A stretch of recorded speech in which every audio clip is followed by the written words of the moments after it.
그 마을을 조심하세요.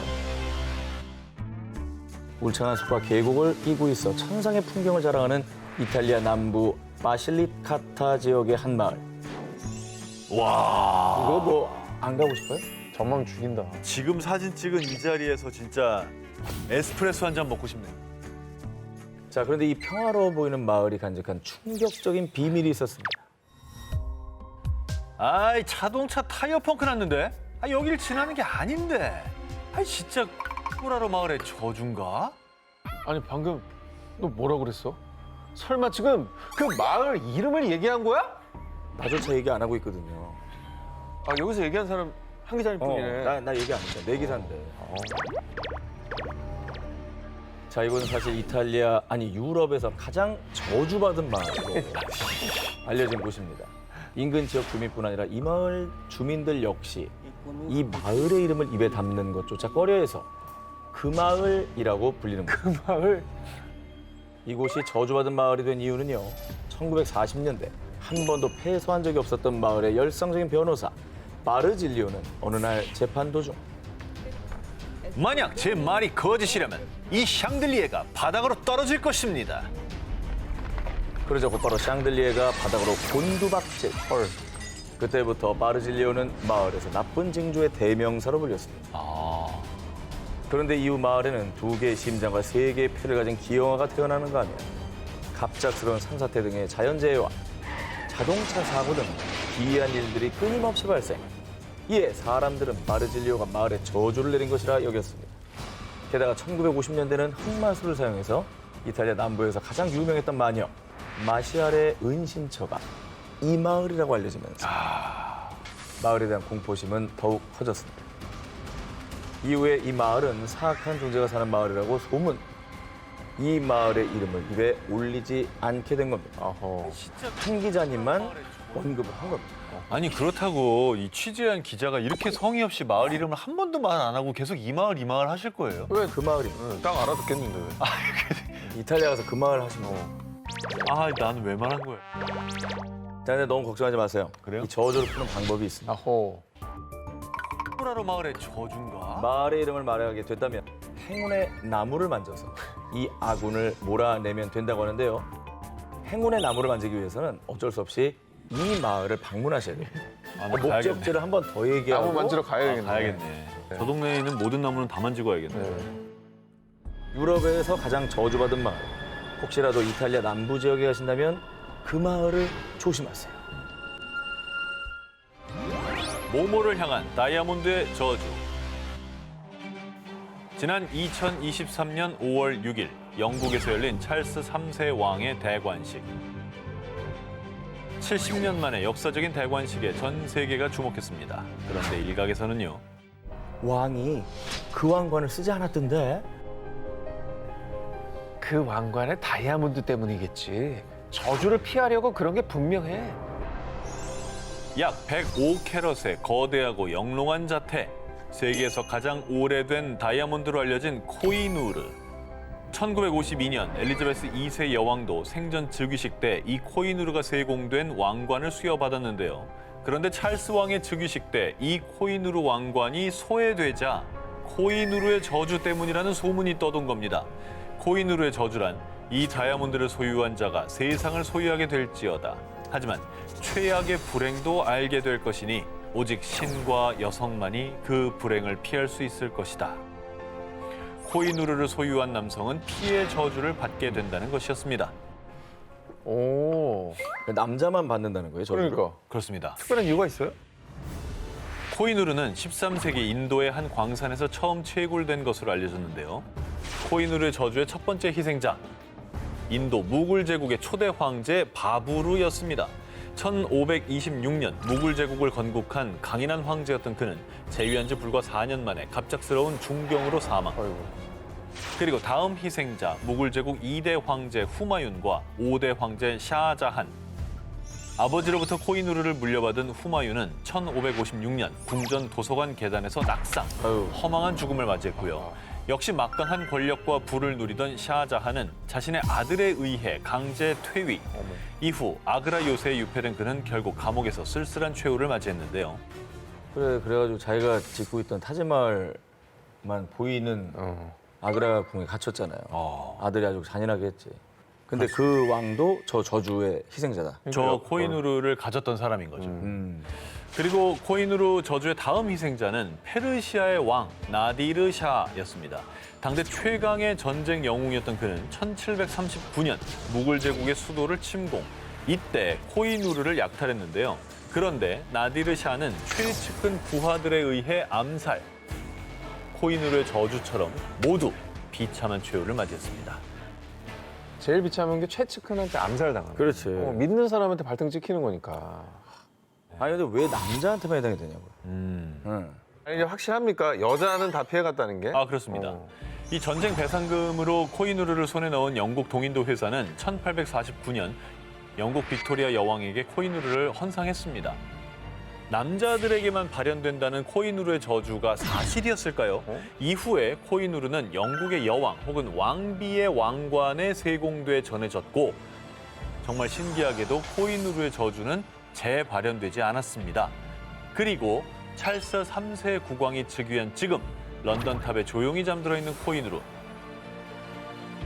오랜 세월 많은 남성 군주들을 따라다닌 비극의 그림자 코히누르의 저주는 과연 진실이었을까요? 왜냐면 엘리자베스 2세 왕은 아무 탈 없이 장수하셨잖아요. 엄청 장수하셨죠. 그죠? 네.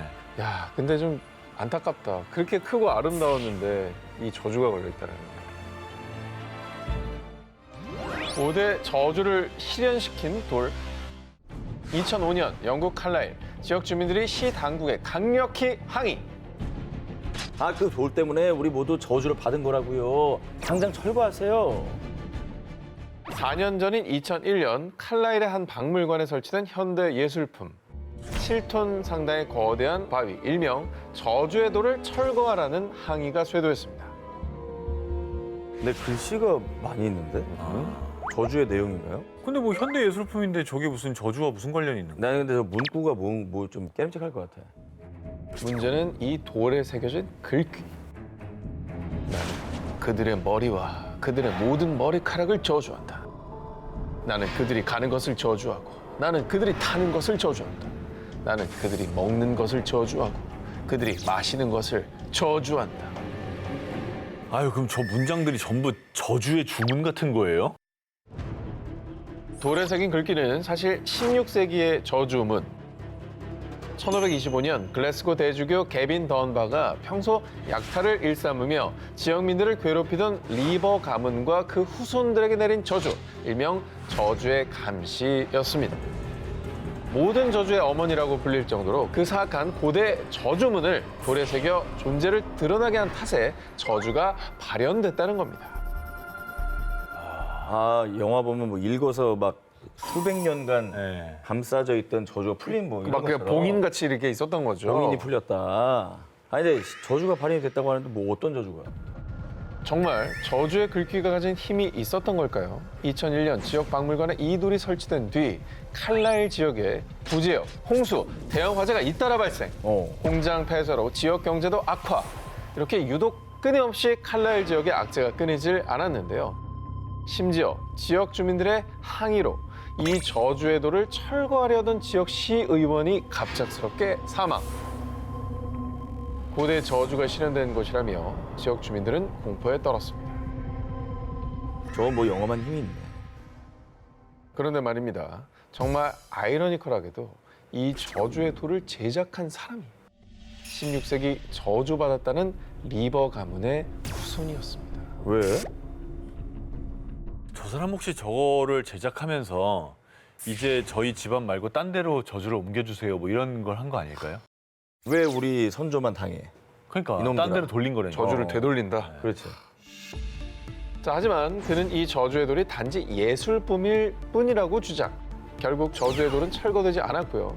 일부 오컬트 매니아들이 저주의 돌을 보기 위해 그곳을 찾고 있지만 아유. 아직도 칼라일의 일부 시민들은 그 돌의 저주가 다시 발현되진 않을까 두려움에 떨고 있습니다.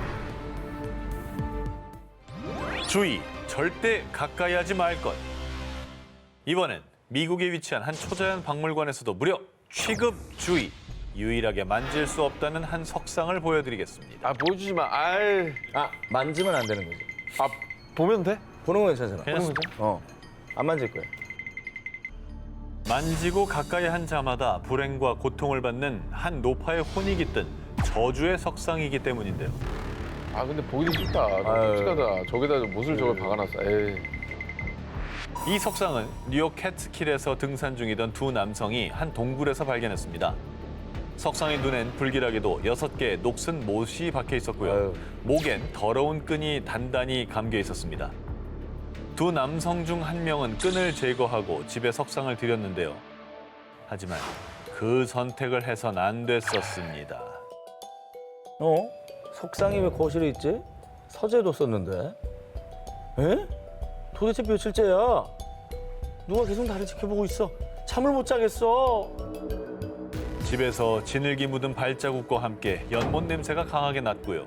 그의 개는 석상 주변엔 얼씬도 안 하며 전에 한 번도 안 턴 배변 실수까지.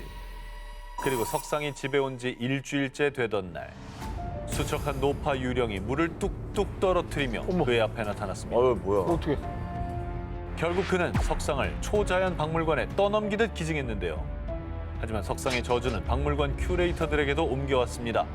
벽에 걸려있는 십자가 조각상을 박살내는가 하면 역시나 연못 냄새와 함께 젖은 발자국이 나타났고요. 일주일간 찌르는 듯한 심한 복통에 시달리거나 의문의 여인이 귓가에 알 수 없는 말을 속삭이는 악몽에 시달려야 했습니다. 뿐만 아니라 석상과 같이 있는데 한 번은 내 머리 위로 TV가 떨어질 뻔했죠. 좋은 타이밍이었어. 무조건 타이밍이라고 생각합니다. 그러니까 불길한 저주랑 막 기운이 깃들어 있나 봐요. 가는 곳마다 저렇게 사고가 나잖아. 저 저주를 받은 사람이 익사했나 보다. 자꾸 연못 냄새가 난대. 그 찾아오고 물자국이 나와. 큐레이터들은 영매사에게 도움을 요청했지만 석상에 깃든 노파의 정체는 무엇인지, 왜 소유자들에게 해를 끼치는지 석상의 저주를 풀 수 있는 방법을 해결할 수는 없었는데요. 그래서 박물관 측에선 캐츠킬의 노파라는 이름을 붙인 채 석상을 밀봉, 전시를 하되 관람객들이 만질 수 없도록 조치를 취한 겁니다. 관람객이 온단 말이야, 저걸 보러. 아 근데 저건 그냥 전시할 게 아니라 좀 어디 봉인을 해야 될 것 같아. 그래. 자꾸 나쁜 일만 생기니까. 아니, 저 직원들은 저 만져서 놨을 거 아니야. 석상에 깃들어 저주를 내리는 의문의 노파. 노파에겐 어떤 사연이 있는 걸까요? 섬뜩한 인형에 서린 저주. 저주받은 다양한 인형들이 전시된 영국 노팅엄의 헌티드 뮤지엄. 이곳에서도 유독 화제가 되는 인형이 있습니다. 아유. 봤어? 어떻게 생겼는데? 어떻게 생겼어? 아 왜 인형을 굳이 저렇게 만들어 놓냐. 왜? 아 근데 눈이 섬뜩하다. 아 그러니까 이게 저주받은 인형들이 모이는 곳이잖아요. 특히나 더 화제라는 건 뭔가 더 있다는 거지. 그 중에서도 얘가 더 있다는 거. 그렇죠. 이 헌티드 뮤지엄에서도 가장 공포스럽게 생겼다는 이 인형의 이름은 조지. 1930년 미국 텍사스에서 만들어졌습니다. 조지의 모습은 험상궂은 표정과 유리로 만든 밝은 파란색 눈동자가 마치 살아있는 사람처럼 리얼해서 공포심을 자아냅니다. 더욱 소름 끼치는 점은요. 조지가 실제로 죽은 누군가를 기억하기 위해 만들어졌으며 그 죽은 사람의 실제 머리카락으로 만들어졌다는 겁니다. 아 근데 이게 인물을 썼다는 거잖아. 죽은 사람의 털을 활용했다는 게 이게 섬뜩하다. 왜 굳이 그랬을까? 그래, 그건 아니다. 죽은 사람의 머리카락을 이용했다. 그래. 왜 그랬을까? 실제 조지 인형을 가지고 있던 사람들은 모두 초자연적인 일들을 경험. 공통적으로 머리가 깨질 만큼 심각한 두통과 안구 통증을 느꼈다고 증언했는데요. 한 영매사는 조지의 인형을 보고 죽은 영혼이 빼앗긴 머리카락과 눈을 되찾고 싶어해. 그래야만 편히 쉴 수 있어. 라고 말했는데요. 그러니까 죽은 사람의 영혼이 깃들 수 있어요. 그래서 인형을 무서워하거든. 그 유럽 같은 데 가도 막 인형 같은 거 안 사오는 게 무서워. 그럴 수 있지. 죽은 사람을 기리며 만들었다가 그 영혼의 저주가 서린 인형 조지. 영국 헌티드 뮤지엄에 가게 된다면 특히 눈과 머리카락은 조심 또 조심하시기 바랍니다.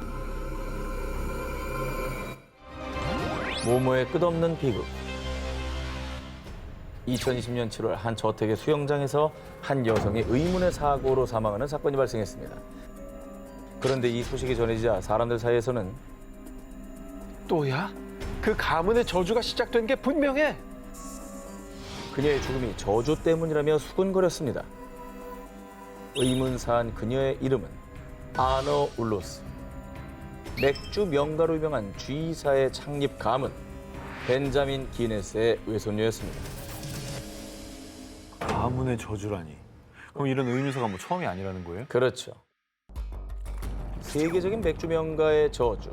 그 첫 번째 희생자는 G사의 창업자 아서 기네스의 4대 손 윌터 에드워드 기네스였습니다. 1944년 그는 이집트 테러 단체에게 무차별 총격을 당해 사망. 1966년 아서 기네스의 6대 손 패트릭 타라 브라운은 교통사고로 사망. 1978년 기네스 가문의 상속녀 중 한 명이었던 헨리에타 기네스는 우울증을 겪다가 목숨을 끊는가 하면 같은 해 G사 회장의 사촌이었던 존 기네스의 4살 배기 아들 피터 기네스가 교통사고로 사망. 이런 잔혹한 일을 겪고도 저주는 끝나지 않았던 걸까요? 그로부터 2년 뒤 존 기네스는 가족과 등산을 하던 도중 추락사하고 말았습니다. 아이고. 근데 우연이라고 하기에는 너무 비극적인 사건들이 진짜 다양한 경로로 일어나고 다 목숨을 잃었다는 것 자체가 너무 비극적이네요. 한 명만 저런 있어도 찝찝할 텐데 저게 너무 많아서 일일이 소개해드리기 힘들 정도입니다. 일각에서는요, 아일랜드가 영국으로부터 독립을 하기 위해서 고군분투 중일 때 당시 G사가 되려 독립 반대 정치단체를 후원했다고 하면서요. 조국의 배신자라고 비난. 그래서 G사 창립 가문이 저주를 받은 것이라고 추측을 했습니다. 교통사고, 암살, 약물 중독, 자살 등 유독 비극이 끊이지 않았던 맥주 가문. 그 많은 비극적인 죽음들은 정말 단순한 우연이었을까요? 이제는 그 비극의 굴레에서 벗어났길 바랍니다.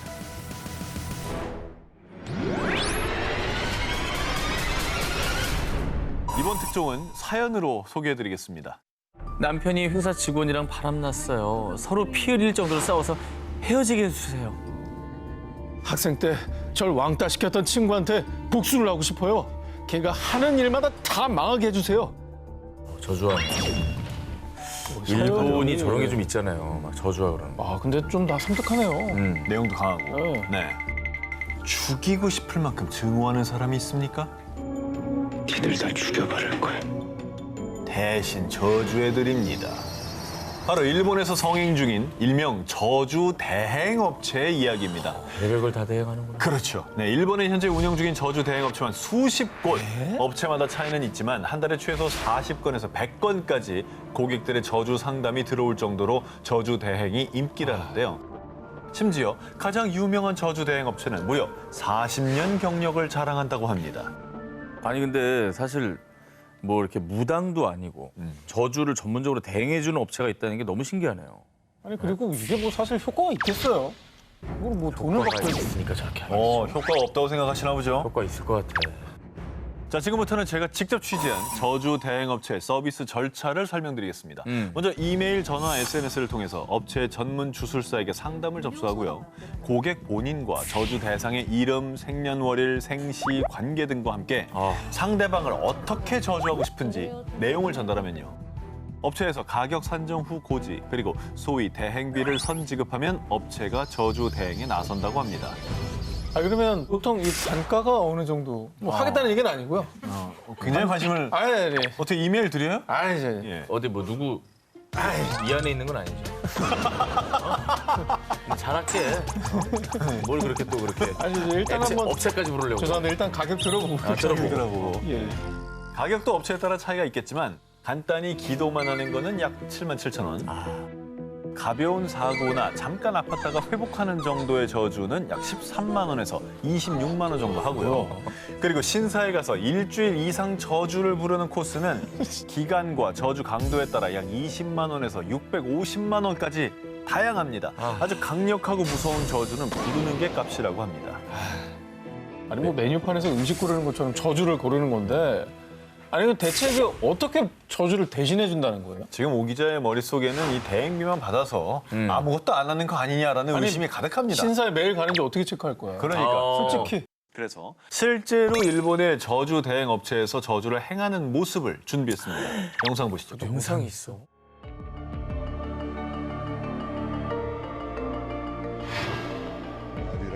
못을 먹어? 아, 기분 나빠. 저건 진짜 당하는 입장이 짜증난다. 보셨죠? 어때요? 이래도 농담 같습니까? 실제로 보니까 좀 기분이 나쁘게 약간 오싹한데요. 그렇죠. 자, 일본의 고대 헤이안 시대부터 전해져 온 지푸라기 인형을 찌르는 저주술이 가장 많이 쓰이는 방식이고요. 저주대행 세 번째부터 확실히 효과가 나타났어요. 저주 걸고 며칠 뒤 절 괴롭히던 상사가 퇴사했어요. 그리고 업체에 따라 차이는 있지만 3개월 안에 효과가 없으면 무료로 AS 저주를 해주거나 와. 1년의 보증 기간을 제공하는 곳도 있다고 합니다. 사느냐 죽느냐 그것이 문제입니다. 이번 특종은 앞선 특종과는 좀 다릅니다. 누군가는 저주받은 남자로 생각하겠지만 누군가는 행운의 사나이라 생각할 수도 있는데요. 그 사연의 주인공 소개해드립니다. 2010년 영국에 사는 남성 존 차일드는요. 정말 미치겠네. 왜 나한테만 이런 일이 생기는 거냐고!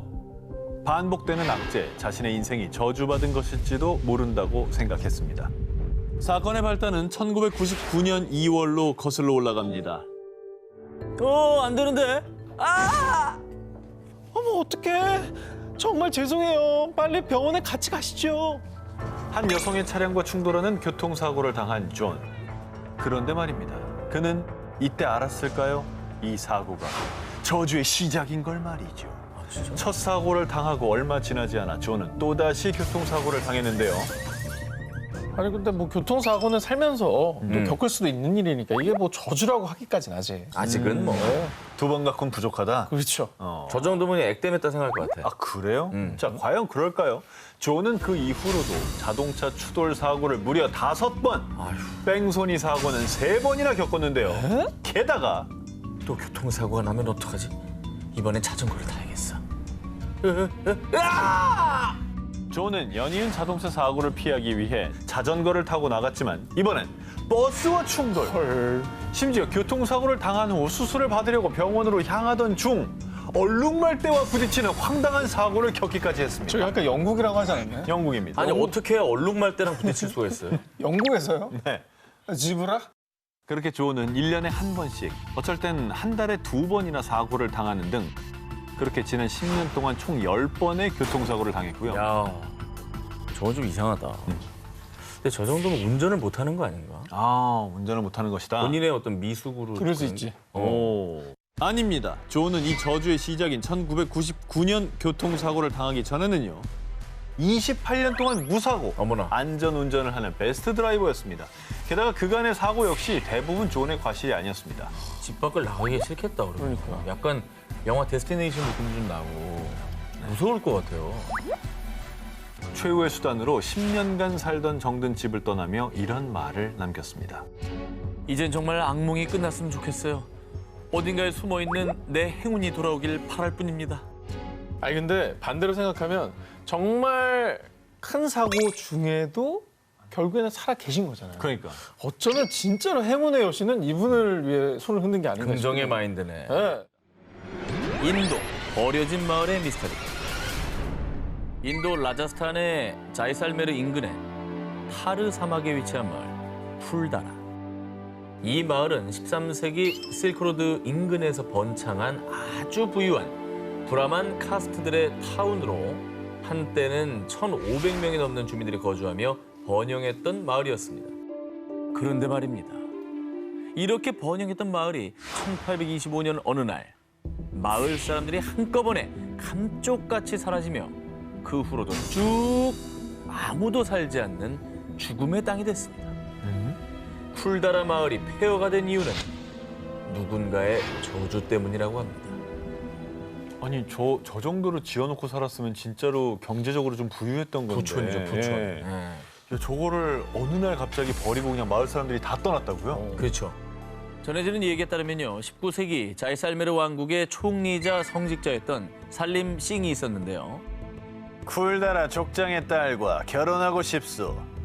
살림 싱은 쿨다라 마을 족장의 딸을 흠모했지만 족장은 방탕하고 부패한 살림 싱과 딸의 결혼을 거부했습니다. 그러자 감히 날 무시해? 내 힘이 얼마나 대단한지 보여주지. 분노한 살림 싱은 마을 세금을 지나치게 징수하는 등 횡포를 부렸습니다. 이에 견디다 못한 마을 주민들은 어쩔 수 없이 살림 싱을 피해 마을을 떠나기로 결정했던 겁니다. 그리고 너무 분통하오. 앞으로 이곳엔 그 누구도 살지 못할 것이오. 바로 마을 주민들이 떠나면서 쿨다라 마을에 그 누구도 살지 못하도록 저주, 그리고 그들의 저주가 정말 실현된 건지 실제로 쿨다라 마을은 마을 주민들이 떠난 19세기 이후 아무도 살지 않는 폐허가 됐다고 합니다. 아, 너무 슬픈 얘기다. 사실 그 마을 사람들이 한두 명도 아니고 한꺼번에 다 떠났다는 게 정말 미스터리하지만 얼마나 세금을 냈어요. 근데 그 후에도 아무도 살지 않았다는 것도 의문이에요. 그렇죠. 누군가 또 오긴 마련이거든요. 저렇게 좋은 환경이 돼 있으면. 일각에서는 쿨다라 마을의 저주가 지금까지도 계속되고 있고 그 이유가 이것이라고 추측하고 있습니다. 분명히 아무도 없었는데 누군가 내 어깨를 두드렸어요. 누군가 내 이름을 불렀다고요? 유령이 분명해요. 실제로 인도에서는 이 쿨다라 마을이 유적지보다 이 유령이 자주 등장하는 곳으로 유명하다고 합니다. 유령. 쿨다라 마을은 지금도 누구도 살지 않는, 아니 살지 못하는 유령 도시로 남아 있습니다. 그렇습니다. 조선 왕실 역사는 왕자를 차지하기 위한 암투의 역사로요. 특히 원비가 아닌 후궁의 아들이 왕위에 오를 때 더욱 격렬한 궁중 암투가 벌어졌습니다. 조선 제21대 왕인 영조는 원비 정성왕과 원자를 낳지 못했고 후궁 정빈 이씨와의 사이에서 어렵게 첫째 아들인 효장세자를 얻었는데요. 그런데 효장세자는 1728년 세자책봉 3년 만인 10살 때 원인을 알 수 없는 병으로 갑자기 요절하고 말았습니다. 아, 참. 이거 왕 뭐 이런 거 떠나서 아버지로서 얼마나 비통할까. 그렇죠. 영조는 참 자식 때문에 마음고생을 많이 하시는 그런 아저씨죠. 7년 만에 또 후궁과 난 아들이 또 비운의 사도세자 아니겠습니까? 사실 뭐 사도세자 운명 우리가 다 알고 있는 것처럼 굉장히 비극이었잖아요. 그런데 말입니다. 효장세자가 세상을 떠나고 2년이 지난 1730년 3월 벌레를 산책하던 영조의 눈에 띈 무언가. 아니, 대체 이건 무엇이란 말이냐? 지금 당장 조사하라! 그것은 바로 왕족들이 죽길 바라며 흉한 물건을 묻어 저주하는 매흉의 흔적이었던 겁니다. 오, 그러면 궁궐 내에 누군가 저주를 해가지고 네, 이 세자가 죽었다는 얘기예요? 그럴 수 있죠. 야, 이건 굉장히 큰 사건이었겠네요. 자, 영조가 얼마나 화가 났겠습니까? 영조는 바로 의금부에 조사를 명했고요. 그 결과 정말 충격적인 사실이 밝혀졌습니다. 2년 전 소론과 일부 남인은 영조가 선왕인 경종을 독살했다고 의심. 이른바 이인좌의 난을 일으켰는데요. 그런데 반란을 일으킨 이들은 왕실을 저주하기 위해서 궁녀들을 사주해 걸레 곳곳에 사람의 뼈, 인고를 묻어놓은 겁니다. 자, 그런데 말입니다. 생전 효장세자의 최측근으로 소론의 지시를 받은 한 궁녀의 충격자면 실은 뼛가루를 음식물에 섞어 세자 저하에게 올렸사옵니다. 무덤 속 시신, 길가에서 개가 뜯어먹다만 시신, 혹은 불에 탄 시신에서 채취한 뼈가루를 음식에 섞어 생전 효장세자에게 먹였던 겁니다. 이것도 저주라고 한 거구나. 야, 이건 거의 반역 아닌가? 와, 반역이지.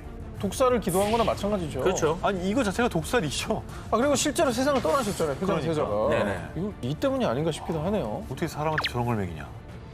효장세자의 사인이 밝혀지자 영조의 분노는 극에 달했고요. 저주를 사주하고 행한 이들을 모조리 처형. 한동안 조용하던 조정에는 피바람이 불었습니다.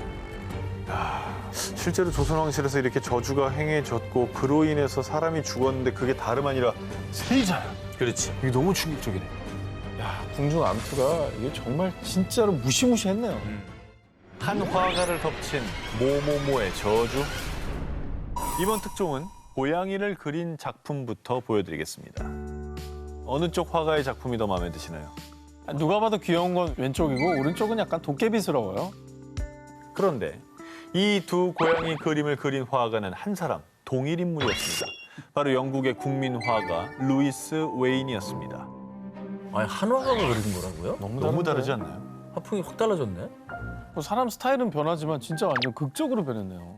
1880년대 후반부터 1920년대까지 귀엽고 앙증맞은 고양이 그림으로 유럽 미술계를 뒤흔들며 일명 고양이 화가로 불린 루이스 웨인.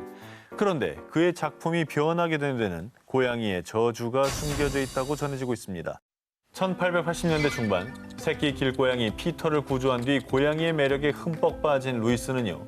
이후에도 버려진 길고양이들을 작업실로 데려와 본격적으로 집사의 길을 걷게 되는데요. 이후 자연스럽게 그의 작품 속에 고양이들이 등장했고요. 사람들에게 엄청난 사랑을 받기 시작했습니다. 고양이를 사랑하는 게 느껴져요. 저 왼쪽 그림을 보면. 찐 집사시네요, 정말. 네. 자, 그러다가 언젠가부터 루이스에게 이상한 증세가 나타났다는데요. 이유 모를 환상과 환청에 시달리며 그는 점점 폭력적으로 변해갔고요. 그가 망상에 시달릴수록 그림 역시 점점 기하학적으로 바뀌게 됐던 겁니다. 오, 진짜네. 1924년 정신병원에 입원한 뒤에도 끊임없이 고양이 그림을 그리다 1939년 루이스는 세상을 떠나고 말았는데요. 아이고. 이후 사람들 사이에서는 그가 고양이의 망상에 사로잡혔다는 소문이 돌기 시작했던 겁니다. 그러니까 뭐 정신질환을 앓으실 수는 있지만 계속 고양이 그림을 그렸다는 게 약간 이상하기도 해요. 그렇죠. 좀 집착한 거잖아, 어느 정도. 집착한 거죠. 자, 그런데 말입니다. 그가 세상을 떠난 지 68년이 지난 2007년 체코의 기생충학자 야로슬로프 플레그르의 충격 주장. 루이스는 고양이의 저주가 아니라 고양이 기생충에 감염된 걸 겁니다. 그는 고양이 기생충인 톡소포자충이 인간의 뇌로 들어갈 경우 판단력 상실 등 치명적인 증상이 발생할 수 있으며 과거 루이스 웨인이 톡소포자충에 감염돼 정신 이상 증세를 보였다고 주장했던 겁니다. 그러니까 대상을 저렇게 인식을 하게 된 거지. 아 기생충 감염. 그러나 톡소포자충 감염 환자의 약 90%가 감염을 인식하지 못할 정도로 아무 증상이 나타나지 않는다고 전해지고 있고요. 일각에서는 톡소포자충에 의해 사망한 사람은 극소수에 불과하다는 주장도 나왔는데요. 고양이 화가 루이스 웨인. 과연 그의 그림은 왜 변하게 됐던 걸까요? 그 이유는 여전히 물음표로 남아 있습니다. TV판 데스노트, 모모모들의 비극. 노트에 이름이 적히면 그 사람은 죽는다는 일명 데스노트. 그런데 데스노트가 TV판으로 있다는 사실 들어보셨나요? TV판 데스노트요? 그리고 TV에 뭐 언급된 사람들이 죽는 거예요? TV판 데스노트는 바로 미국 유명 다큐멘터리 전문 채널의 리얼 다큐 데들리스트 캐치입니다. 이름도. 2005년부터 현재까지 17시즌이나 방영되며 인기에 힘입어 게임으로도 제작된 이 프로는요. 세계에서 가장 극한의 조업 환경이라는 알래스카주 베링해에서 바닷물이 얼 정도로 혹한의 날씨에 위험천만한 킹크랩 잡이를 하는 선원들의 모습을 담은 프로그램인데요. 그런데 마치 데스노트처럼 이 프로그램에 출연해 이름을 올리기만 하면 사망하거나 사고에 휘말리는 등 불운이 뒤따라서요. 한편으론 데들리스트 캐치의 저주라고 불리는 악명 높은 프로그램이기도 합니다. 말만 들어도 위험해 보이잖아요, 그죠? 이름만 올리면은 뭐 사고를 당한다고 하니까. 사고에 노출될 수 있는 위험한 환경이긴 합니다. 극한 환경이긴 해요. 근데 이 제가 지금부터 전해드리는 소식을 들으면 과연 이 때문일까? 하고 의심을 하게 되시고요. 그래요? 데들리스트 캐치의 데스노트를 살펴보면 2011년엔 시즌 7에 출연한 저스틴 테니슨이 호텔에서 수면 무호흡증으로 인한 합병증으로 사망. 어머. 2015년엔 시즌 7 출연자 토니 라라가 수면 중 심장마비로 사망. 2018년엔 시즌 2, 3에 출연한 블레이크 페인터가 자택에서 사망했고요. 지난해엔 말론 레이에스와 닉 맥글라샨이 자택에서 숨을 거뒀습니다. 왜 이렇게 다 죽어요? 와, 무섭다. 아, 진짜 너무 무섭다. 한두 명도 아니고 여러 명이 그것도 뭐 조업 중에 그런 게 아니라 일상생활을 하다가 그랬다니까. 이거 진짜 무섭네요. 그런데 데들리스트 캐치의 저주가 더 소름 돋는 건요. 출연자뿐만 아니라 주변인들에게도 그 저주가 서린다는 점입니다. 프로그램에 출연한 잭 앤더슨의 동생이 2009년 폐렴으로 사망한 데 이어 2010년엔 그의 아버지가 실종됐다가 2년 뒤에 유골로 발견되는 사건이 있었고요. 그리고 데들리스트 캐치의 프로듀서 조 맥마흐는 2015년 캘리포니아에서 괴한의 총에 맞아 사망. 이렇게 수많은 불운을 몰고 온 데들리스트 캐치의 저주가 끊이질 않자 언론에선 가장 저주받은 TV 출연진들이라고 보도하기도 했지만요. 데들리스트 캐치는 현재도 큰 인기를 얻으며 방영되고 있습니다.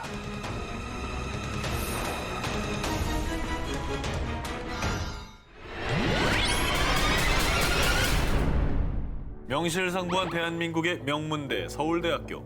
그런데 말입니다. 다른 대학교들은 대부분 다 있는 이것이 서울대에는 없다는데요. 바로 예비 합격자 번호.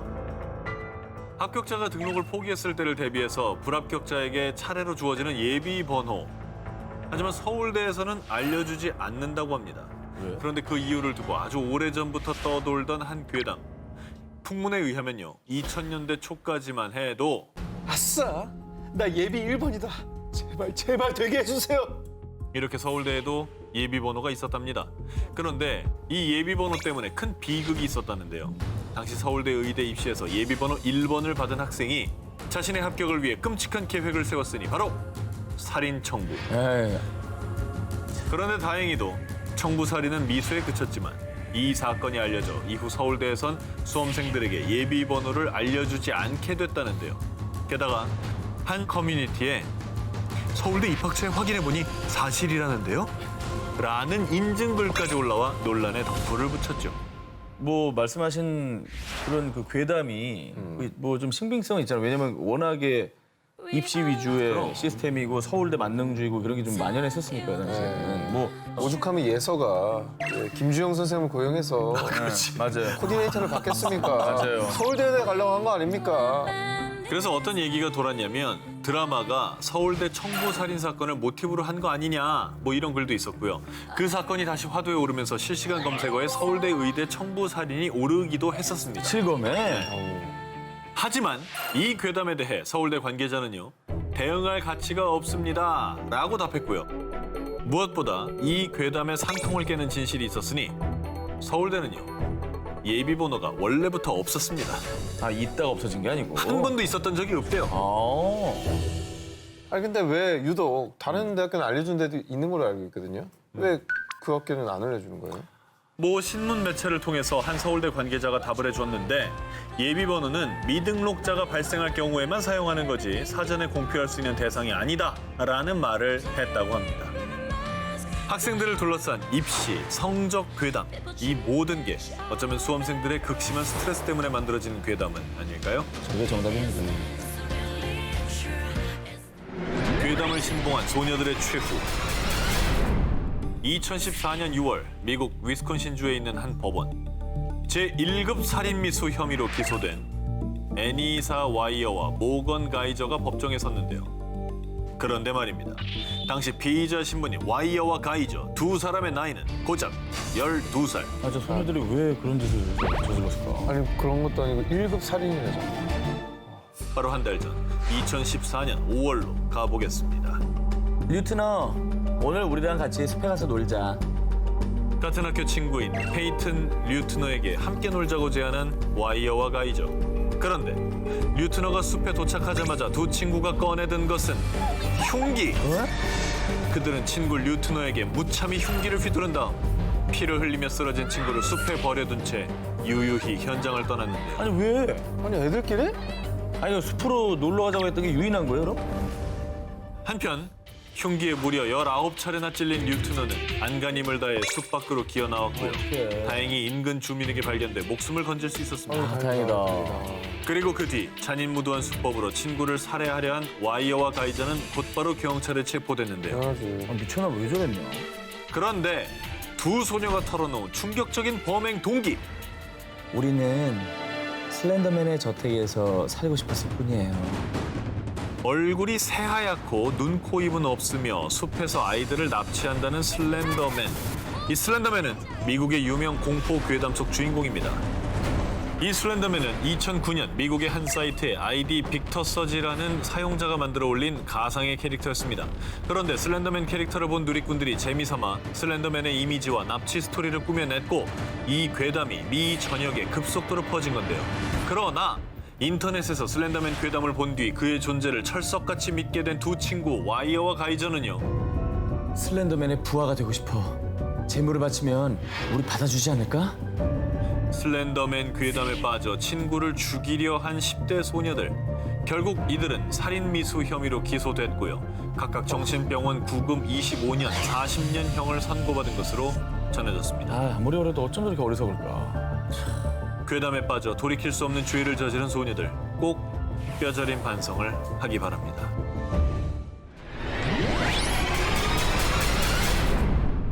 도쿄 신주쿠에 약 150년 전에 지어진 유서 깊은 이나리 사원이 있습니다. 그런데 이 이나리 사원이 생기게 된 이유, 한 여인의 처절한 한 때문이라는데요.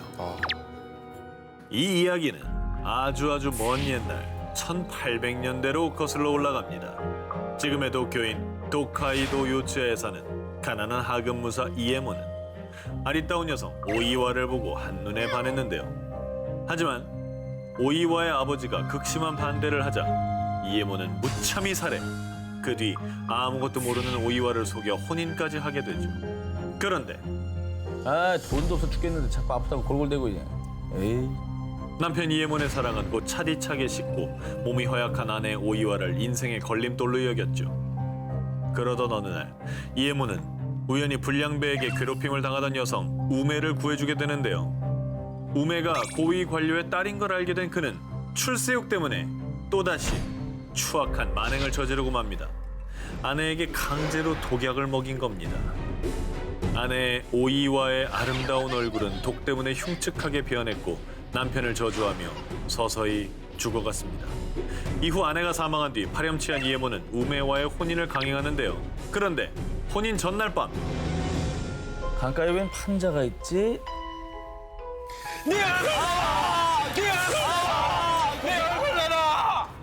얘털 뽑혔어. 공포 특집이잖아. 진짜 뽑혔어. 와, 피 안 나나? 한 3개를 팍 뽑았어. 악귀가 된 아내 오이와가 남편에게 달려든 겁니다. 놀란 이에모는 혼비백산의 집으로 도망쳤죠. 그런데 이번엔 쥐떼들이 달려들었습니다. 그리고 천장에서 들린 목소리. 여보 나야. 야, 이쁘지? 결국 이에모는 미치광이가 되어 뭔가에 홀린 듯 신부인 우메와 장인마저 살해하고 어머. 그 역시 비참한 최후를 맞이했다고 합니다. 이 이야기는 사건이 일어난 곳 요츠야의 이름을 따서 요츠야 괴담이라고 불리게 됐고요. 이후 사람들은 악귀가 된 오이와의 원혼을 달래기 위해 이나리 사원을 지은 거라고 합니다. 1번 빨간 팝업창 괴담. 인터넷 서핑을 하다 보면 갑자기 화면에 딱 뜨는 게 있죠. 바로 팝업창. 그런데 우리 끄고 또 꺼도 꺼지지 않는 팝업창이 있다면 이런 거는 대부분 가끔쯤 이제 어둠의 경로 19금 사이트에 접속해서 를 찾을 나오죠. 때 발생하는 거 아닙니까? 그런데 말입니다. 일본에는 이 팝업창에 얽힌 한 괴담이 있다고 하는데요. 방과 후 친구와 집에 가던 A군은 친구 B군으로부터 묘한 이야기를 듣게 됩니다. 절대로 안 꺼지는 팝업창이 있는데 그걸 본 사람은 죽는데. 에이 그런 게 어딨어. 친구의 이야기를 대수롭지 않게 여겼던 A군. 집으로 돌아가 평소처럼 컴퓨터를 하고 있었습니다. 그런데 갑자기 컴퓨터 화면에 뜬 정체불명의 팝업창. 새빨간 창에 당신은 좋아합니까? 라는 알 수 없는 내용의 문장이 적혀 있었는데요. 보라. 이거 왜 안 꺼져? 더 이상한 건 아무리 닫기 버튼을 눌러도 팝업창이 사라지지 않는다는 것이었습니다. 바로 그때 A군의 눈앞에 펼쳐진 괴기한 현상. 화면 중앙에 가느다란 선이 생기고 글자가 삐뚤어지기 시작하더니 새로운 단어가 생겨났는데 당신은 붉은 방을 좋아합니까? 그리고는 팝업창이 저절로 꺼지고 나타나고를 반복하더니 갑자기 새빨간 화면 가득히 의문의 이름들이 나열됐습니다. 너무 무서워 컴퓨터를 끄려고 했지만 꺼지지도 않았는데요. 그때 등 뒤에서 느껴진 인기척. 누구야? 한편 그 다음 날 친구 A군이 학교에 나오지 않아 B군이 친구의 집을 찾았는데요. 충격적이게도 친구는 사망한 상태였어요. 친구의 방은 온통 피로 흥건했죠.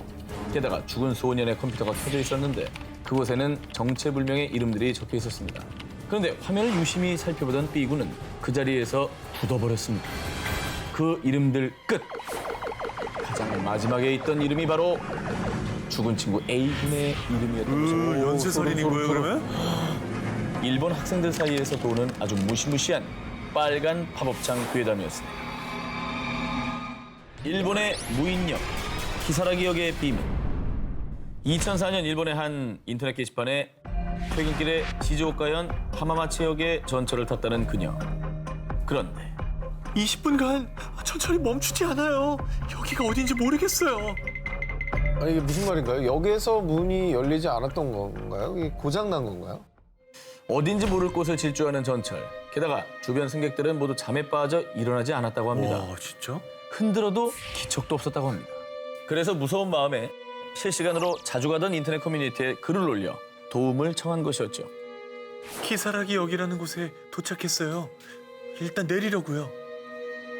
네? 시즈오카 노선엔 키사라기라는 역은 없는데요? 존재하지 않는 역. 수상한 점은 이뿐만이 아니었습니다. 그 역에는 아무도 없었고 휴대전화 GPS도 작동되지 않았습니다. 그런데 멀리서 들려온 방울 소리와 북 소리. 뭐야, 방울 소리야, 갑자기 또 왜 음산하게 왜 방울이랑 북이야? 겁에 질린 하스미는 급하게 역을 빠져나왔고 한참을 걷다 터널이 나왔을 때 한 차량이 지나갔다고 합니다. 운전자가 가는 곳까지 태워주겠다고 해서 우선 탔다고 합니다. 야, 이거 점점 무서워진다. 그런데 점점 깊숙한 산속으로 향하는 차. 그때 그녀가 올린 글. 이 남자분 자꾸 뭐라고 중얼거리는데 못 알아듣겠어요. 무서워요. 이 글을 마지막으로 더 이상 하스미의 소식은 들을 수가 없었는데요. 어떻게 된 거야? 무슨 일 있는 거 아니야? 지금 남자가 뭐 여성을 어떻게 한 거 아니에요?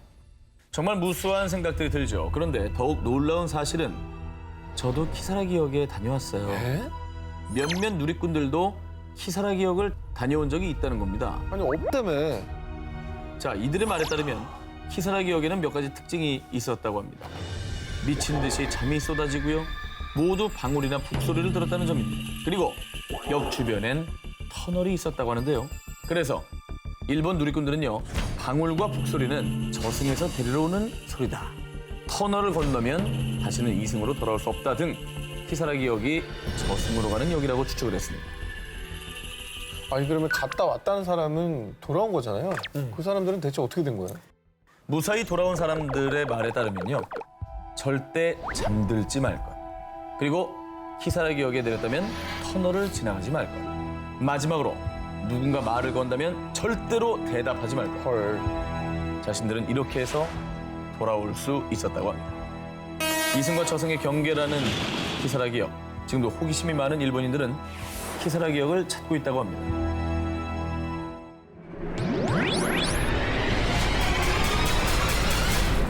자, 이번엔 일본 아이들 사이에서 상당히 유명한 괴담을 준비했습니다.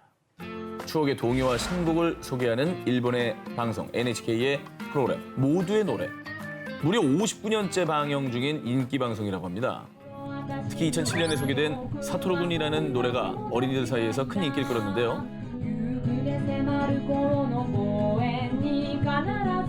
이거는 노래도 좀 음침한 데다가 네, 가사도 내용이 좀 밝진 않네요. 내용이. 이 노래는요, 어릴 때 친구인 사토루 군에 대한 이야기를 담고 있는데 사토루 군이 얼마나 이상한 아이였냐? 다음 가사에 그 이유가 나옵니다.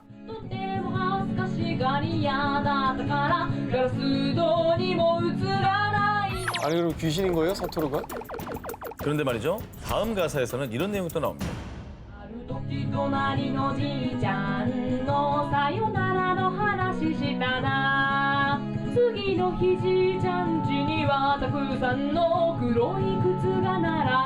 사토루 군이 저승사자예요? 자, 생각하기 나름이겠죠. 그런데 말입니다.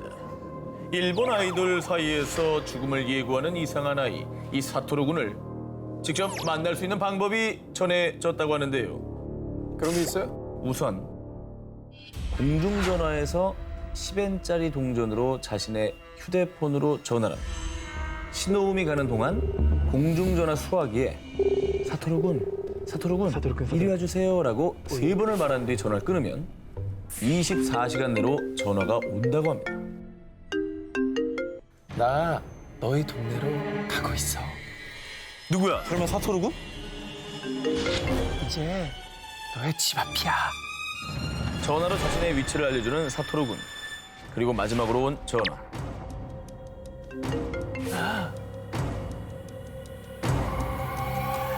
지금 내 뒤에 있어. 그럼에도 불구하고 아이들이 사토루군을 만나고 싶어하는 이유가 있습니다. 사토루군에게 미래 일이나 궁금한 걸 물어보면 정확하게 알려주기 때문이라고 하는데요. 그런데 사토루군이 찾아왔을 때 주의를 할 점이 있다고 합니다. 절대 뒤돌아보지 말까. 그리고 이미 아는 걸 물어보지 말까. 마지막으로 사토루군에게 들은 건 무조건 비밀로 할 것. 아니 말하면 어떻게 되길래? 만약에 이 3가지 중에 한 가지라도 지키지 않으면 화가 난 사토루군이 저승으로 데려간다고 합니다. 일본 국민동요에 숨겨진 무서운 비밀. 하지만 아직도 아이들은 사토루군을 만나기 위해 전화를 걸고 있습니다. 사토루군, 이리 와주세요.